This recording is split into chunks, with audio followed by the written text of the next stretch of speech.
बस ठीक है। हेलो आप लोग उधर से बड़ा बढ़िया बढ़िया वंदना बाबा साथे धूम तर्ज बा भैया हाँ क्रांतिकारी लोकगीत बा नया नया धूम तर्ज बा भोजपुरी अरे वाह मोर चढ़ल जवानी ये सैया ए बूंद बूंद के तरसता। अरे वाह उनका कैन कैन मुस्कान जमनमय वैसे बा बा हैं?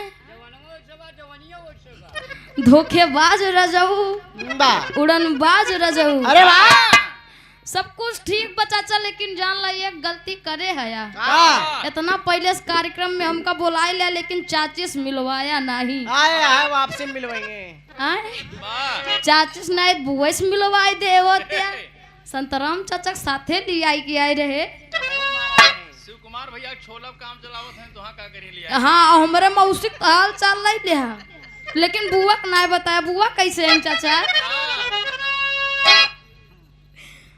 भैया उधर से बड़ा बढ़िया बढ़िया धुन तर्ज सुने। बा सब कुछ ठीक बा लेकिन तनी उम्र के ध्यान दिया। नहीं चाची जान लिया भैया मेरारू आजकल बड़ा खतरनाक है। अरे वाह बताउए बहन आप नहीं तो अगर ऐसे नहीं करबे बुलेट पे वैसे बड़ा आजकल हाइक चला था। आए हाय चाची के जो दिन दिमाग संकेत बिरा सिरा छोड़वा ही देंगे है। बा हाँ आ भैया कुछ बजाए के बढ़िया।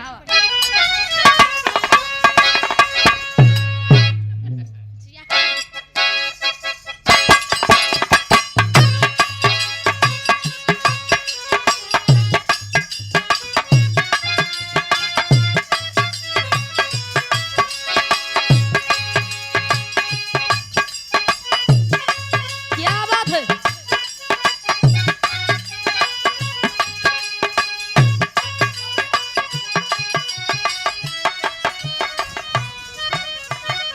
उधर से चाचा बताएं कि मुस्कान प्यार ऊ वाला प्यार हो चाहिए जो सच्चे दिल से कर। हेलो भैया पेटी थोड़ा उठाए दे नहीं तो आजकल के प्यार टाइम पास है। प्यार कईयो प्रकार के होत है। बताओ बहन माई बिटिया के प्यार अरे वाह बाप बेटवा के प्यार ए प्रेमी प्रेमिका के प्यार। बा लोग ये प्यार शब्द बड़ा पवित्र चीज है। ए लोग के प्यार के नाम देते हैं लेकिन हम नहीं मानित। आए हाय इस कलयुग में जितना लोग प्यार की रचना खेला थे बा ये हवस है। आए हाय जैसे इंसान के बुखार होता ए चाचा आप लोग बात पे गौर करिए।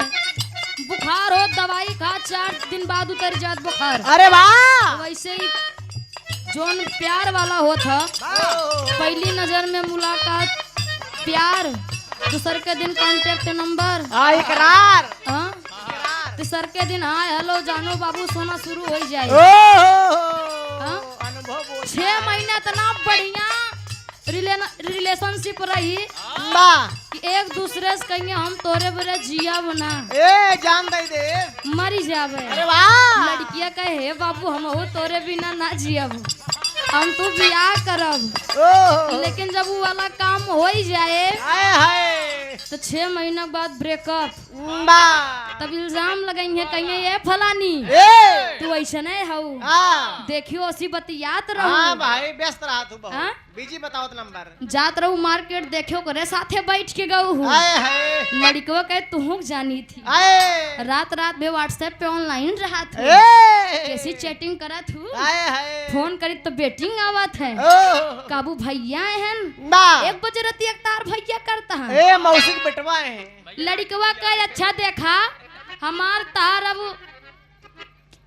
बात न बनी बात न बने आए हाय ऐसन करा से हमार तार ब्रेकअप। हाँ अपन तू देखा अपने रास्ते ए हम अपने रास्ते। अरे वाह हाँ लेकिन ये लड़का सच्चे दिल से अपने लड़की से प्यार करता आए है हाय अपने प्रेमिका से दिल से आवाज निकाल के कहा था का भैया अरे वाह जिया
प्राण सब कुछ हो। हाय हाय बड़ा तो के मानी थी अगर हमार तार मिलन ना होई तो हम जी ना पाओ तोरे बिना।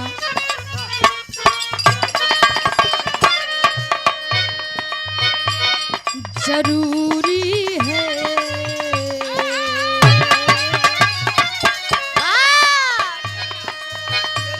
तेरी आँखों के दरिया का, तेरी आँखों के दरिया का उतरना भी जरूरी है। तेरी आँखों के दरिया से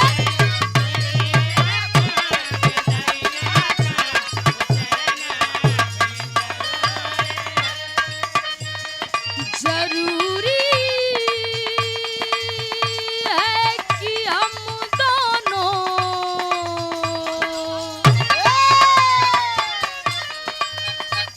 जरूरी है कि हम दोनों मोहब्बत आरज़ू करते। जरूरी है कि हम दोनों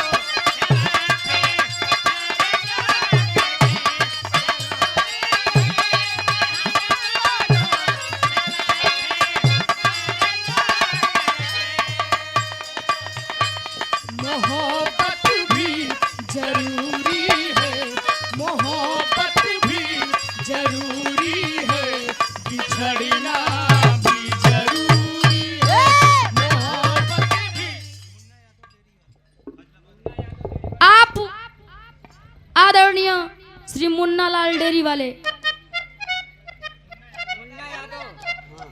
आप आदरणीय परम पूज्य परम सदैव परम सम्मानित आप श्री मुन्ना यादव डेरी वाले फजीलापुर बहरिया की पांव धरती से 101 रुपए का महान आशीर्वाद चाचा के 5 के पल गया काना बा।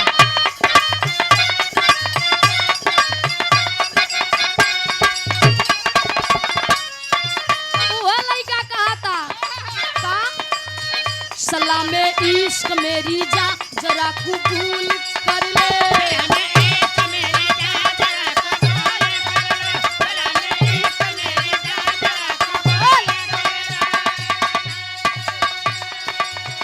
मुझसे प्यार करने की जरा सी भूल कर ले।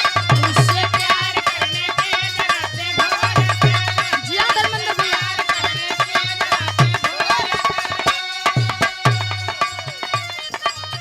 सलामे इश्क मेरी जा जरा कबूल कर ले। मुझसे प्यार करने की जरा सी भूल कर ले। मेरा दिल बेचैन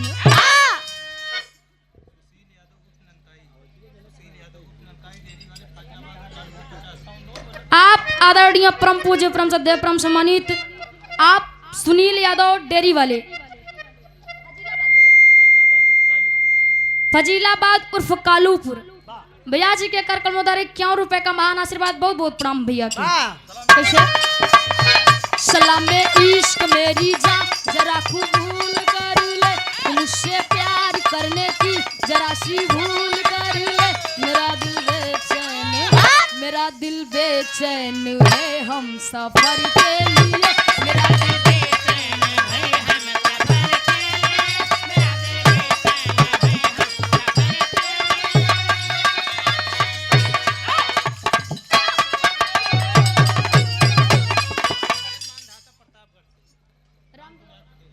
आप आदरणीय परम पूज्य परम सदैव परम सम्मानित आप श्री राम दुलार पटेल मानधाता की पांव धरती से 101 रुपए का महान आशीर्वाद 5 के पल गया। 100 में सब भैया से नमस्ते प्रणाम स्वीकार हो। आवा